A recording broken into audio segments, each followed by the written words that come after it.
A new life in the new world. Deck ahoy! Look alive there, Mr. Newmarket! In Europe, kings dictate what their subjects believe.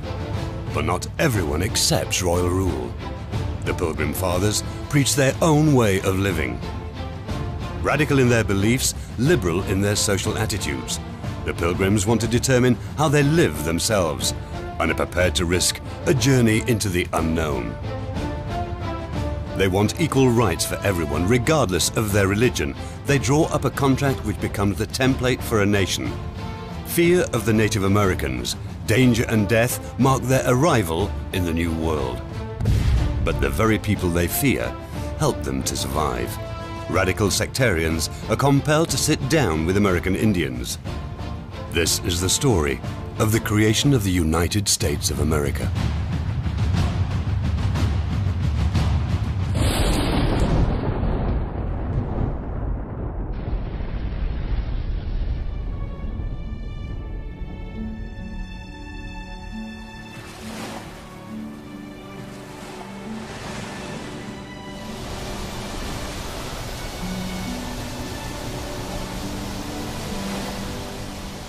For many Americans, the origins of their country begin with the Mayflower.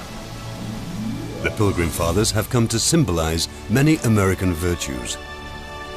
In July 1620, English separatists set sail from their temporary home in Holland. They're searching for a new home in the New World, somewhere they can live by their beliefs. A place their children and grandchildren can be raised and educated according to their faith and philosophies. One man becomes a prominent leader, William Bradford. He chronicles their adventures in his book Of Plymouth Plantation. It describes the first 30 years of life in the settlement, a life he was to significantly shape as governor of the colony.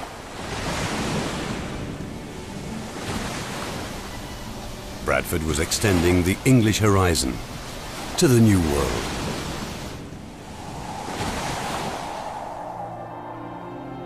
His success was not a foregone conclusion. Bradford was an orphan and had to fight for the place in history he enjoys today. But his prospects to succeed were probably greater living within this small group of Puritans, where the individual counts for more than the hierarchy. The agreement of all members in important matters is paramount to the Puritans. They want to live peacefully with each other. For them, serving the covenant God through free discussion and even decision-making, what they called the decision and the consent of the major part, that was their means of trying to understand the mind of Christ in any given situation. And once a vote or a common consent was reached, then that was the will of God. A decision arrived at by a vote and seen as God's will, an insult to every divinely ordained monarch.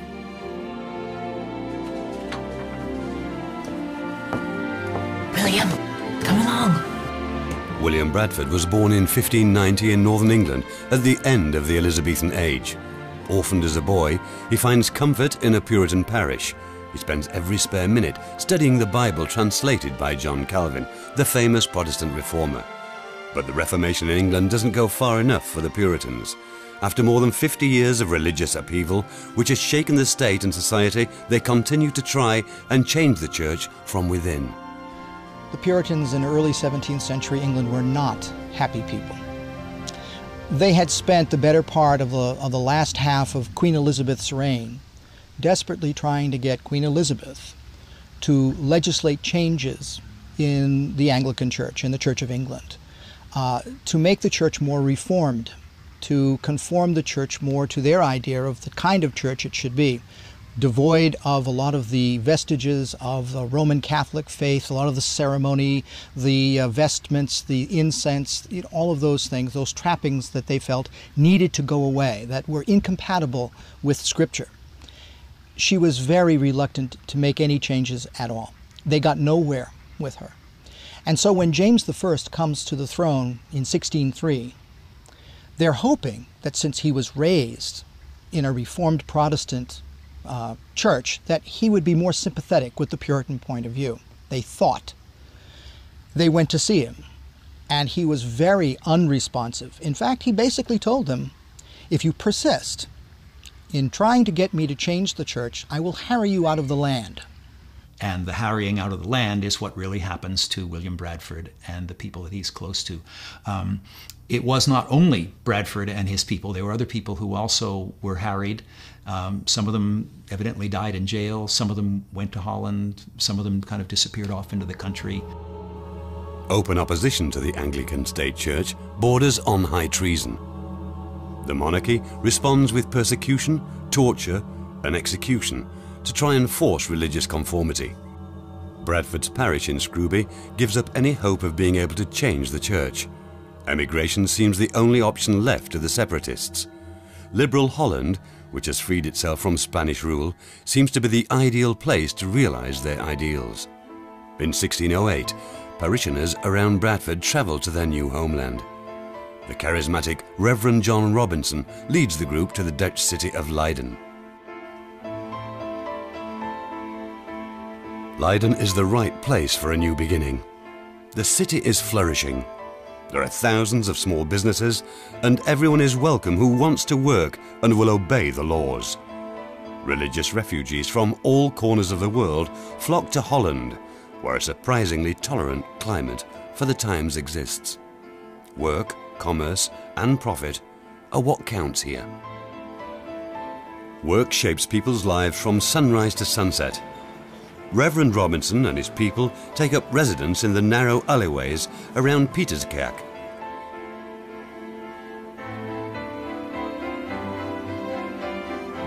Robinson's home is the Groene Poort. It's the meeting place for the parish. It is here that he presents his ideas.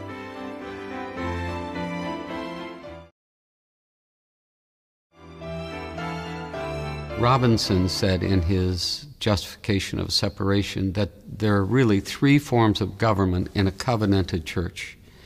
They are first a monarchy with reference to God and Christ. That even was a threat to King James. And they were a aristocracy with reference to the eldership who ruled daily affairs of a congregation. And they were a democracy when it came to the whole people, and decisions had to be made ultimately by the whole people of God. That was what they called the popularizing tendency that was a threat to church and crown. It is also a primitive form of democracy. But the separatists have not given up hope of being able to change the Anglican Church. They print pamphlets and secretly ship them to England. King James is outraged and calls the Dutch ambassador. Under pressure, the authorities in Leiden imprison the authors, but they are soon freed as they have not broken Dutch law. Undeterred, the separatists continue to publish their beliefs. They believe they serve a higher cause and want to show England and the world their righteous way. You know, they were very self-assured, very cocky that they were the chosen people and had the right answer. And if you didn't agree with them, you were wrong. Look at Winthrop's very famous speech in 1630, where he says, "We are going to be a city upon a hill, and the eyes of the world are upon us.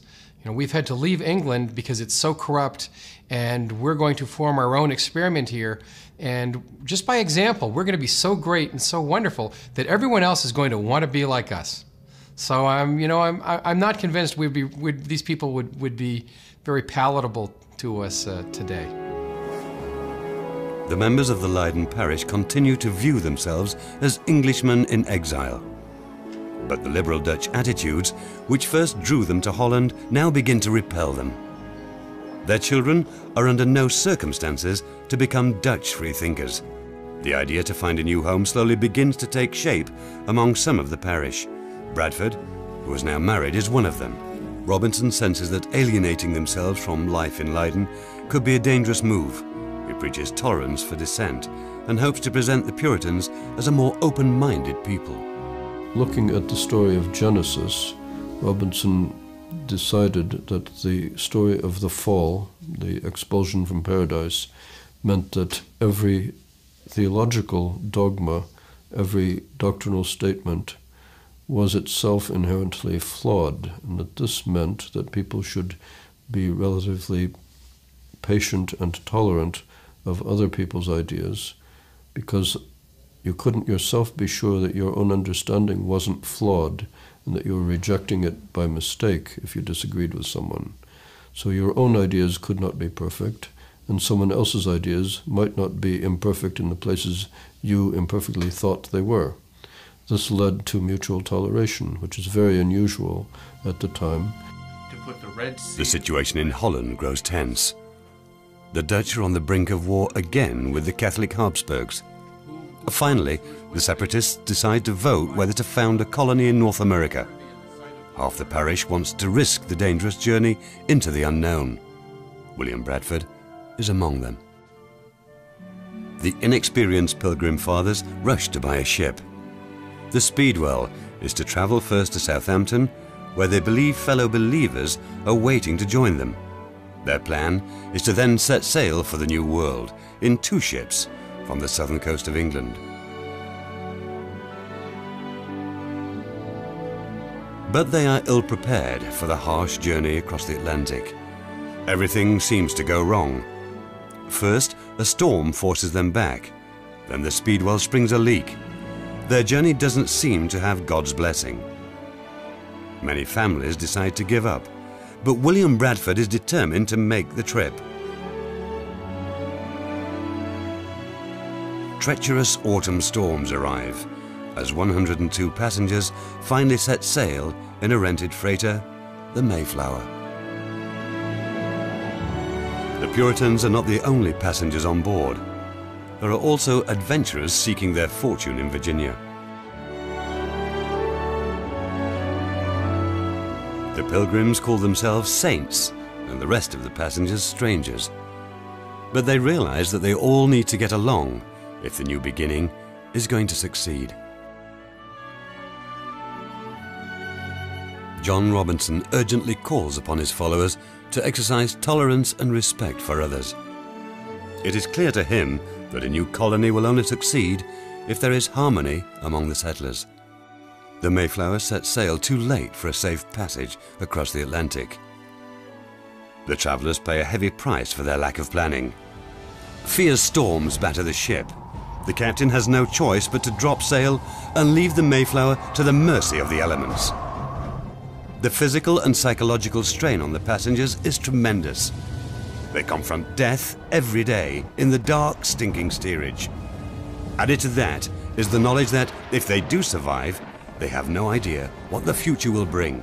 It was a big leap into the unknown for all of them, for the passengers, for the sailors, for everyone involved. About halfway across, the Mayflower was in a very severe storm.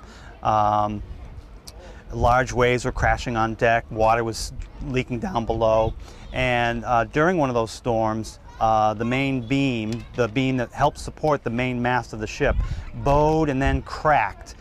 Sagged down, allowing a lot of water to run on board. It must have been a very frightening thing. They must have thought that they were foundering. And even the sailors who are used to life at sea and the dangers of being on the ocean were concerned about what was happening. They were fortunate in that they were able to prop that beam back up into place using an iron screw that was probably brought over for house construction. To get that beam up into place, and then they supported it with a couple of posts, working with the ship's carpenter, and they were making a decision about whether to continue on to the New World or to turn back at that point. They knew that if they turned back, that was probably the end of the Plymouth adventure, the end of their opportunity to start a colony. In general, their diet was slowly degrading their health. The lack of vitamin C wasn't helpful, the amount of salt in their diet, and the inactivity all lent itself to causing them to become more tired and weaker as the voyage went on.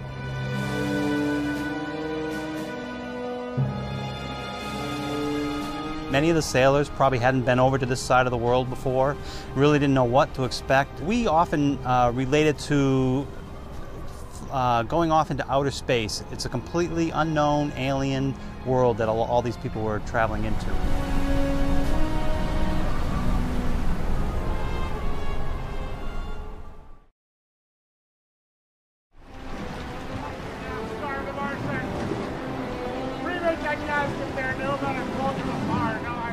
During the crossing, a child is born. His parents name him Oceanus. The sailors are contemptuous of the pious land rats and often curse the seasick pilgrims. One crew member even wishes out loud that the passengers could be tipped overboard in white shrouds, just like the dead.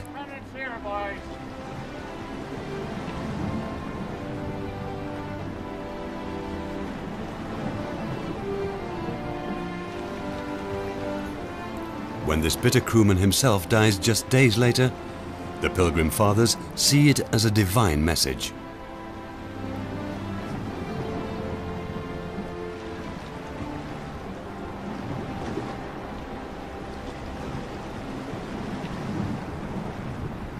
Gentlemen, we but wait the governor's arrival.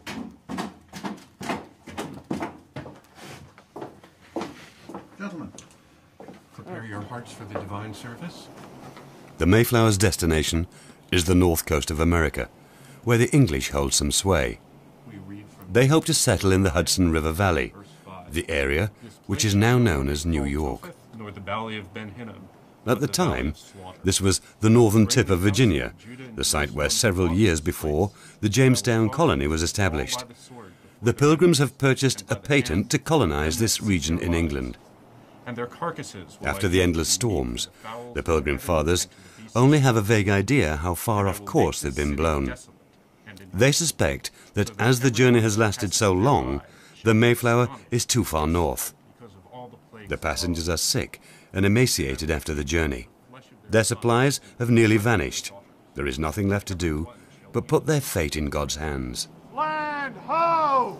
Deck there! Gentlemen! On the morning of November the 9th, 1620, after 65 days below deck, the longed-for cry finally echoes from the crow's nest. Land! Deck ahoy! Deck ahoy! The Pilgrims can already smell the land. They watch in wonder as the tint of the sea merges from deep blue to pale green. America.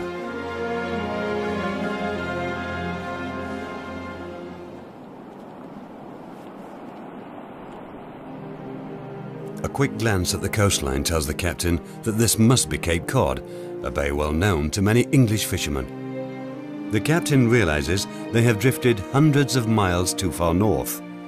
He steers back and begins the journey south along the coast, only to turn back again. It can be fatal at this time of year to try and sail through the reefs off the Cape. The ship finally lowers anchor at the tip of the bay. Some said in the Mayflower, when it reached Provincetown, since we are not in New York, since we are not in the Hudson River Valley or area, turn the boat around and go home. And others said, since we are not where we were bargained to be, we will do as we please when we get ashore. And that's when they sat down in the cabin of the Mayflower and drew up the compact so that everything they did was an extension of that basic covenantal idea of freedom. You agree to do something, I agree to do something, ultimately hope that it would all serve God that way, and therefore it became a part of their modus operandi. Gentlemen, we are here. No matter where we are supposed to be, this is where we have landed. We must sign to make ourselves one. Will you sign, gentlemen? Will you sign to make us a company? Aye, I will sign. I will sign. I'll sign. Mr. Bradford, will you sign? I will sign. This was the Pilgrims' way to achieve unity. Democracy and equal rights for all are a new phenomenon in an age when monarchs rule and rights are allocated according to social status. Here in the New World, the settlers set their own terms. Rights and responsibilities are written down in a social contract, which takes into account the many different groups living in the colony. Puritans wanted to have everything written down. You know, we talk about the English Constitution, which doesn't really come into existence in a written form until the late 17th century. Well, the Puritans were writing rules down because they wanted to know what was expected of them. They were very legalistic. Everything needed to be written down, including their system of government. How would elections take place? Who would have the right to vote? What would be the conditions of the voting rights of the individuals? How are the laws going to be formed? And what are expected in terms of people to their laws and the government to the people? So that's what made this first document such a critical thing. It was such an important thing. It was a constitution, very primitive, but nevertheless the first constitution in American history. The compact is just a seedling on the way to full constitutional democracy, but it was the ground out of which seeds could grow, that people could order themselves freely in a freely democratic way, and that the majority would rule. Those principles continue to linger strongly. When everyone has signed, Bradford is sent to explore the coastline with an armed party of men. The water is so shallow that the Mayflower has to anchor a long way from shore. They reach land in a small sloop and wade the last few yards through freezing surf. It is November the 15th, 1620. Winter has already arrived. Bradford later writes, "We fell on our knees and gave praise to God, who has led us over a mighty and angry ocean and freed us from all dangers and want."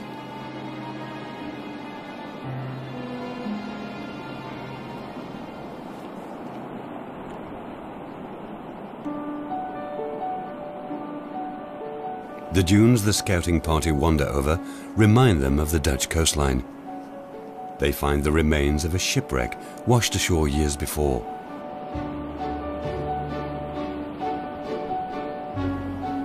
It almost seems as if no humans have ever been here before. They fear the silence, but it also reassures them, as what they fear most is the Native Americans. They know little about the people who live here, but back in Europe have heard many horror stories about the indigenous people.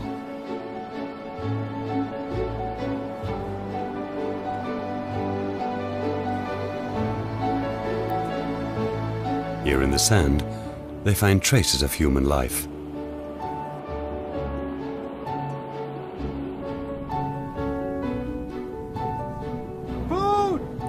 They discover a wealth of seed, stockpiles of a type of corn they have never seen before. The settlers have precious little seed left, and winter has arrived. The discovery seems to be a gift from heaven.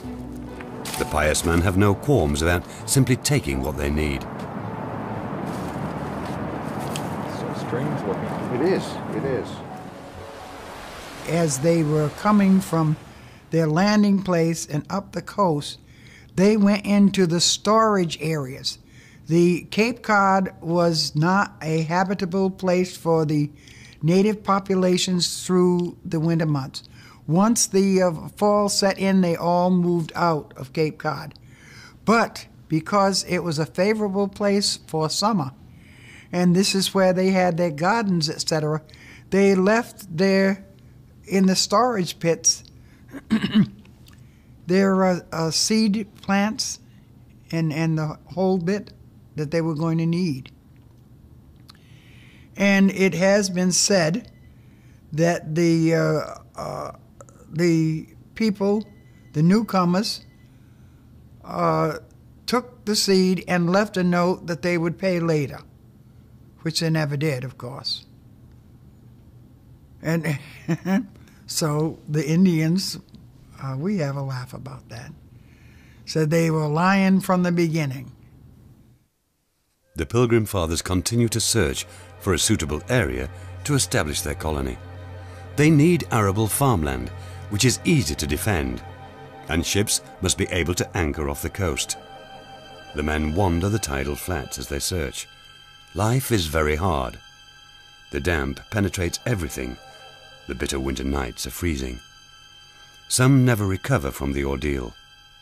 A fire to keep warm is out of the question, so great is their fear that the Native Americans might see them. Suspicious noises and eerie shadows surround them. Never cares! Empty your arms!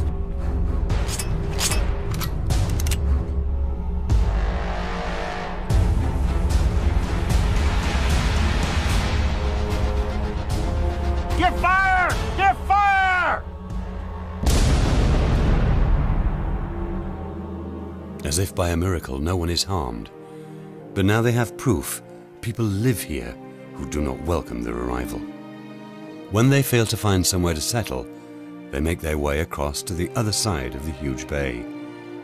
Their map has an English name for this area: Plymouth. The adventurer John Smith founded a colony in southern Virginia years before. Is a familiar name in a mysterious land a sign that they should settle here? They have searched for more than a month. It is now December the 12th. The heart of winter, as William Bradford calls it in his book, draws closer.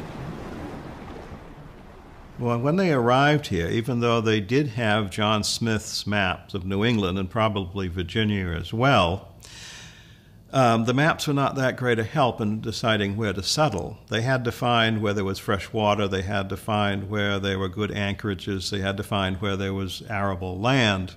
None of those things are indicated on the map, and the map's not altogether accurate even then, unless you know what it looks like today. And so they had to make trips up and down along the coast until they found a place to settle, and they finally did at the harbor that on Smith's map was called New Plymouth, because Plymouth had been named, the harbor had been named by Prince Charles. And in an attempt to ingratiate himself, Smith had given the prince the map, and he said, put names on it, and Charles did. But they make a gruesome discovery on the Plymouth coast. Human remains, strewn all over the beach. They have no way of knowing what happened here. Was it a battle or disease which claimed the lives of these people? It would be possible to settle here, but Bradford and his exploratory party are not convinced. Death seems to surround them. The men are exhausted. Their initial euphoria vanishes. They are too weak to continue their search. There was just this barren, empty land. He said, we've gone through all this in England and Holland, and we get to this God-forsaken place, which is nothing but a sand pit, and here we are after all of that, and this is all there is.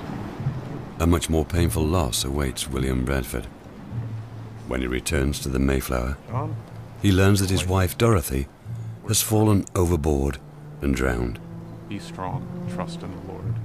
Bradford is devastated by the loss of his wife and the uncertain future in this wasteland.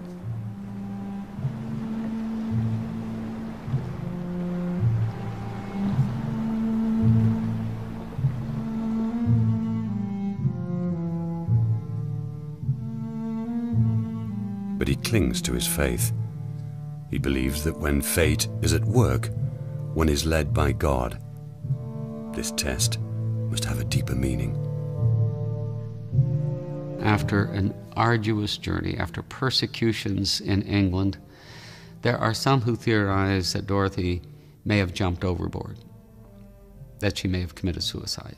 There are some theorize that, based on the fact that Bradford is absolutely silent about anything but that she died. On December the 21st, 1620, the first group of settlers finally land on the frozen Plymouth beach. The Mayflower is a hotbed of fever. Men, women, and children have died on board. So they arrive, they have no opportunity to plant. There are no fresh vegetables. There is nothing that they can resort to. Many of the Plymouth people die. Their level of nutrition falls away. They suffer from vitamin deficiencies. Scurvy is a problem. Vitamin D deficiency is a problem. And they also, of course, contract fever. So as a result, there's a 50% attrition rate 50% of these individuals who arrive alive die in that first winter. Christmas arrives. The settlers work hard and build their first houses. The celebration has little meaning for the Puritans. Like many others, William Bradford is desperately ill. Fever and dysentery sap his strength. Some seem to hear strange cries in the darkness. Are they Native Americans? Or is it Satan and his minions come to punish them? There is almost no one left fit enough to care for the ill. Everyone is sick. Settlers die every day.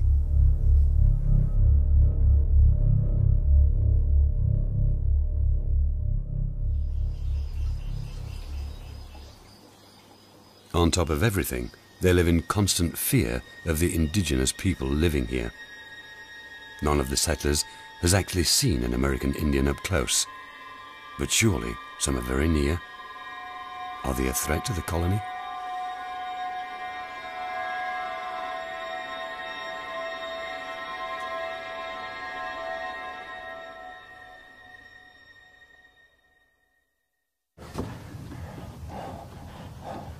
What kind of people are they?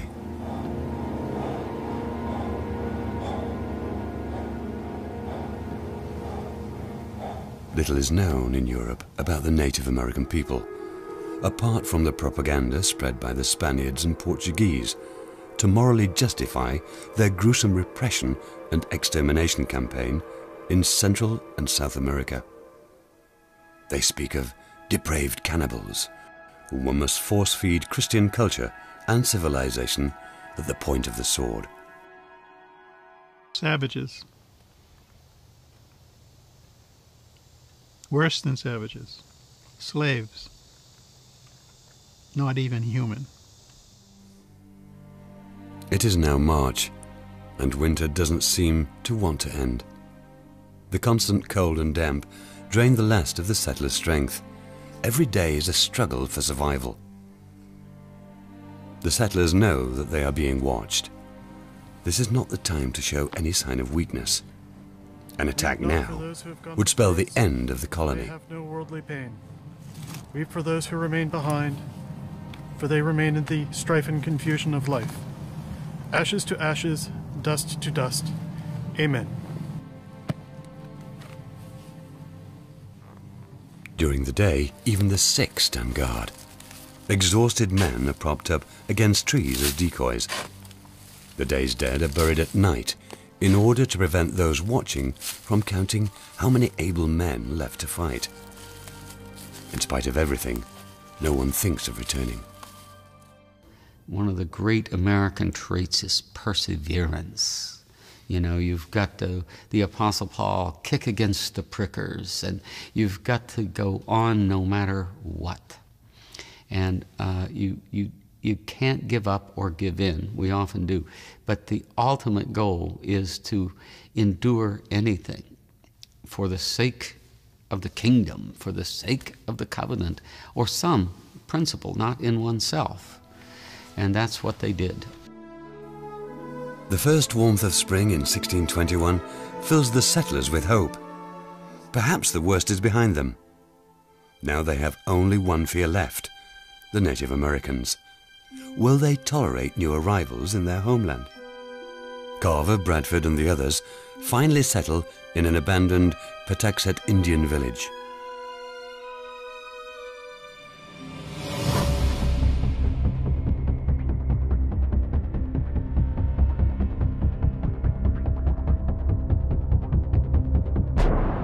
March 16th, 1621 is the day of the first encounter. A Wampanoag Indian appears on Watson's Hill on the edge of the village. He is tall, self-assured, and seems to have little fear of foreigners.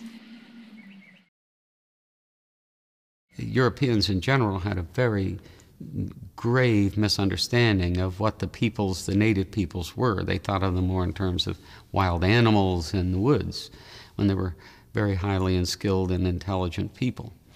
There seems to be a much better record among the Pilgrims than among later later immigrations who did terrible things to the Native Americans here. They saw them not as wild animals, but as people to be converted, which was not a negative thing. You have to accept them as human beings who can also be a part of the covenant eventually. Good day, sir. Welcome, Englishmen. You speak English? The stranger greets them in English. No one anticipated that. The man asks for bread and beer, items only Europeans have. His name is Somerset, and he has learned to speak English from cod fishermen. He proves a priceless source of information for the colonists. Massasoit has sent Somerset. The mighty chief rules over all the people in a wide area. Somerset promises to return with Chief Massasoit and his interpreter, whose English is even better than his. His intentions seem peaceful. They had a pretty good idea as to what they were getting themselves into when they were dealing with these folk, and understood very well the significance of the relationship. But also, too, that it was a symbiotic relationship where both sides had something to gain by forming an alliance. The Native Americans at the time in Massachusetts were very weak.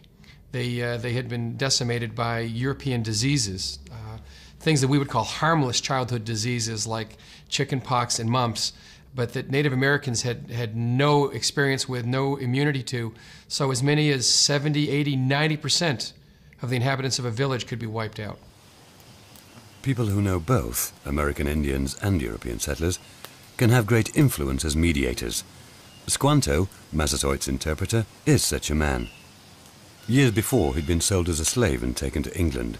Now he pursues his own goals as an advisor to the chief. Squanto did provide a great service to the English, but he was also out for his own benefit. And to do this, he tried to undermine Massasoit's authority and assert his own. He wanted to achieve a leadership position as the one intermediary.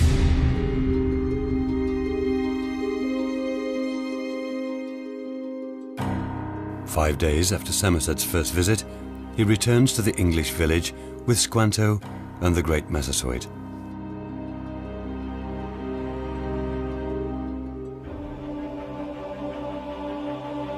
Massasoit and the Wampanoags wanted the English to be there. They were a good buffer against their enemies.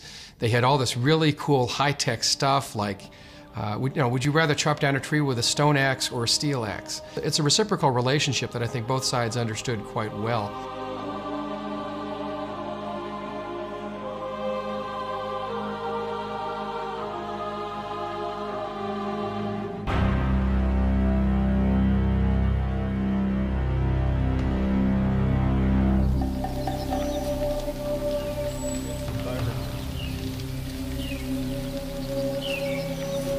Welcome to our village. This is my chief, Massasoit. Take down here. Welcome. Please, come in.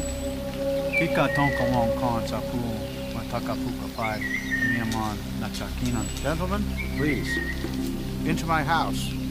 Take some comfort. Be seated. Follow me, please.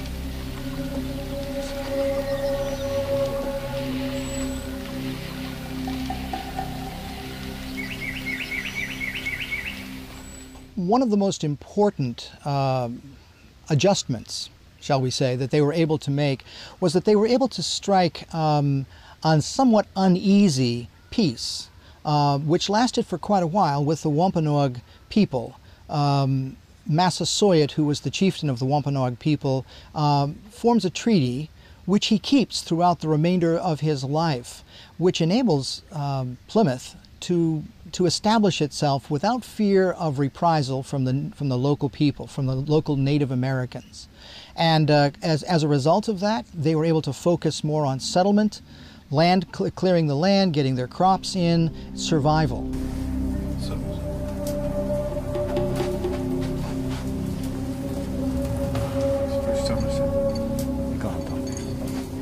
These are many furs that come from our lands to show us our friendship. We are very pleased we are here. He is very happy. There are more. There are more here. Yeah. Up.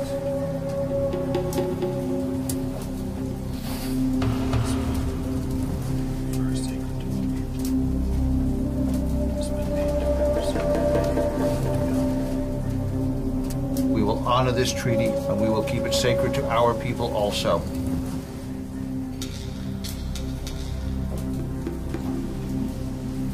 We are very pleased to have your furs. We are very pleased to have your friendship, and we would give you these knives. Good English steel.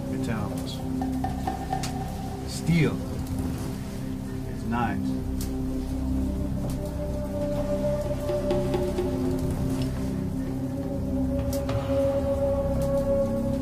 However, what we do is we seal our friendship with a pipe, 4 directions. Someone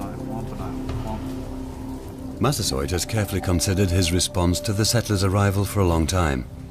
He has spent months in the swamps with his priests to establish contact with the spirits, hoping for inspiration about what best to do for the good of his people. Some of Massasoit's advisors demand the expulsion of the English. Given their superior strength, it would not be difficult. But Squanto, who knows the English better than most, exerts a great influence. He explicitly warns Massasoit about the European superior weapons. Squanto hopes to secure and strengthen his standing. He leads Massasoit to believe that the men from across the ocean have their deadly diseases stored in barrels and can release them at will in order to destroy the Wampanoag. It is a brazen lie intended to push Massasoit towards a peace treaty and consolidate Squanto's position. The treaty was basically one of mutual understanding and respect. It was a little heavily weighed towards the English, but then the English were making it. And we're not sure exactly what the native people who didn't have a written language understood about what had been agreed, but whatever it was, it worked. It worked for many years. It worked as long as everybody basically respected and left each side to do as they wanted. Shortly after the conclusion of the treaty, Governor Carver dies unexpectedly. The fledgling colony needs a strong successor in these testing first months, when simply surviving is the priority. William Bradford is selected. After initially hesitating, he accepts. It is to become the greatest challenge of his life. The peace treaty allays the colonists' fears and Plymouth prospers. The Pilgrim Fathers are able to establish themselves in the New World. The Wampanoag teach them how to cultivate the native plants. The seed they stole from Cape Cod flourishes here. The seed they brought from Europe flounders. The Wampanoag also teach them how to live in harmony with the rhythm of the seasons. They show them what nature has in store for them in the spring, the summer, and the fall. Massasoit and the Native Americans with him helped the colonists with providing them food. And in many cases, showing them, for example, showing them how to plant Indian corn. And it is the wonder crop, that helps the world eat today. And if it hadn't been for Native Americans showing the Pilgrims how to grow that, they probably wouldn't have survived more than a year or two. The good relationship between colonists and Native Americans lasts for more than 50 years and is one of the reasons for the success of the English settlement in North America.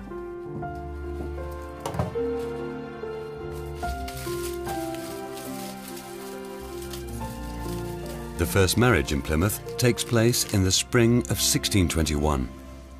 In England at the time, marriage is still performed by an Anglican cleric in a church. In Plymouth, it is a civil ceremony, a move which will have huge consequences for the colony. Do you take this man, Edward? One of the consequences of the introduction of civil marriage was a clear concept of the separation of the duties of the civil society from those of the church. In Pilgrim Colony, in Plymouth Colony, with a congregation of covenanted members, by no means was everyone expected to be a member of the church. Therefore, one had to have civil laws and civil magistrates and civil organizations that gave fair and equal treatment to people who were not members of the church. This meant there needed to be two spheres of operation, the church and the state. One of them to deal with believers who were covenanted in the congregation, and one to be dealing with the equal treatment and application of laws for everyone else in the colony who were considered politically equal. Suffrage, that is to say the right to vote, was never made conditional on being a member of the church in Plymouth Colony.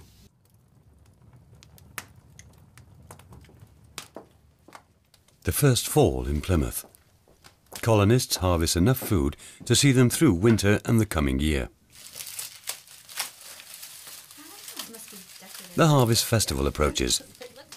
Massasoit and 90 of his men are present at this first Thanksgiving on American soil.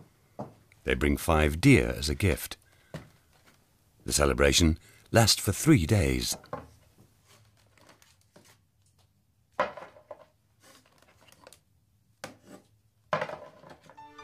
Subsequent generations of Native Americans interpret this first Thanksgiving in a very different light.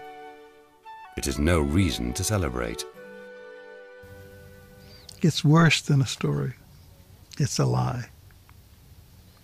It's worse than a myth. It's a lie.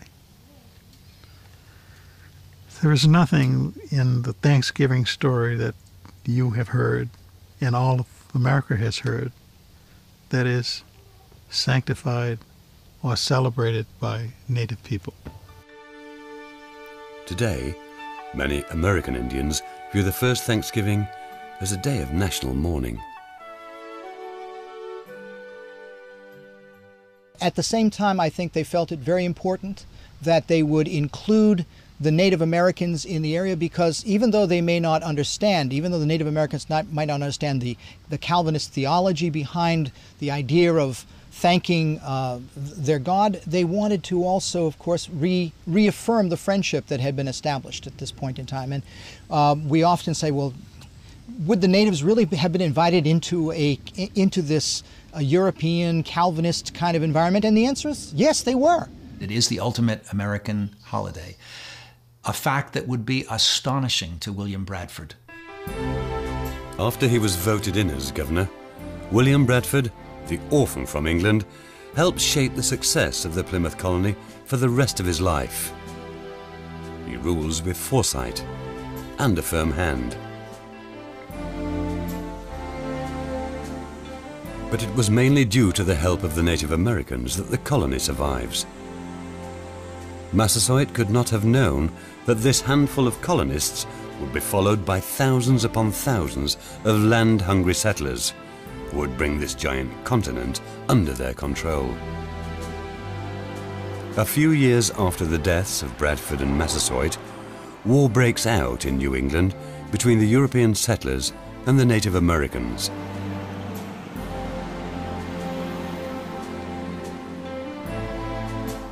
After the settlers win the war, they deny the American Indians their freedom and deport men, women, and children as slaves.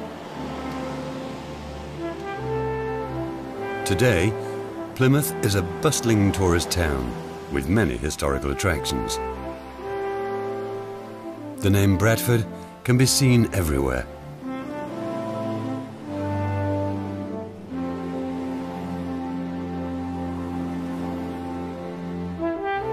The graves of the first settlers lay here on Burial Hill, the colony's oldest graveyard. The Pilgrim Fathers accepted attitudes other than their own, a groundbreaking development for the time, and founded their colony on the basis of democratic consensus. The Puritans felt that they had been chosen by God. At the same time, they lay the foundation for a society dedicated to freedom, equality, and justice for all, even if the reality often looks very different. Today, religion is a private and personal matter in the United States, perhaps because it has such an enormous political significance.